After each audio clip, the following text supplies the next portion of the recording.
Kw'igenekerezo rya 9 gitugutu 2021 umuhari LAUDATO ufadikanije n'amashirahamwe ya KP Burundi, ACP, ACDB, AJB, umuhari w'abasaveri n'abaskuti baramutse batunganya ibirori vyo gusozera ikiringo cahariwe ivyaremwe mu mwaka 2021. Ivyo birori bikaba vyabereye kuri paruwasi yitiriwe umwanda Francisco Yasize yo Magarama yoheze nkuru ya Gitega bitangujwe n'inkuka ya misa. None LAUDATO ni iki?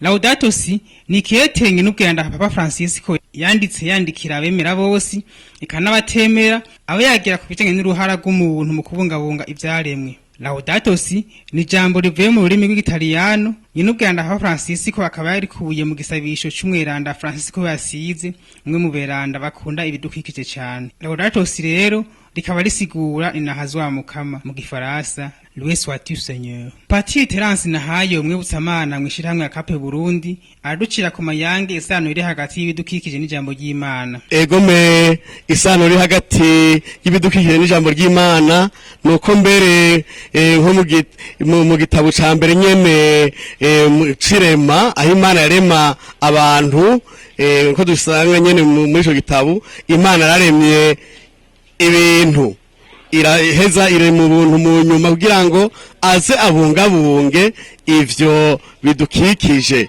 None rero turabona isano riri hagati y'ivyo bidukikije n'ijambo ry'Imana kuko Imana yahavuye ibiha umuntu ngo abiganze.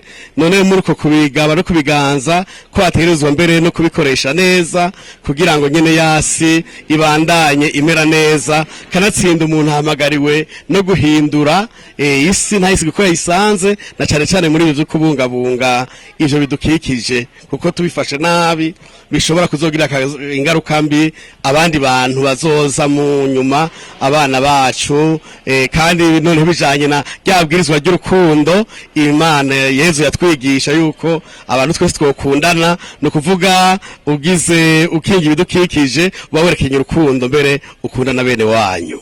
Nayo kubwasaba amagaraje y'Amarivyani asanzwe arongoye umuhari w'abasaveri mu Burundi aducira ku mayange nk'imwe vyo NYENUBWERANDA Papa Francisco asaba umuntu wese gukora mu kubungabunga ibidukikije. Hariho ico NYENUBWERANDA Papa ahereza ko avuga ivyo kogwa uno munsi, arahamagarira cane rwose abantu b'isi yose guhinduka bakongera bagahindura ingendo. Turafise ingendo ngaha muri Afrika na cane mu Burundi yuko ikintu c'isuku umenga ntikituraba, ugasanga umuntu aranyoye amazi kajya gacupa yanywereyemo agaterera ahantu hose abonye, abana bakajya imbombo tuya dusashe bazikuyemo bagaca baterera ngaho. Ubwa mbere nuko hoba impinduka, abantu tugahindura ingendo, tugahinduka tukumva yuko atari ahantu ahariho hose ho guta imyanda.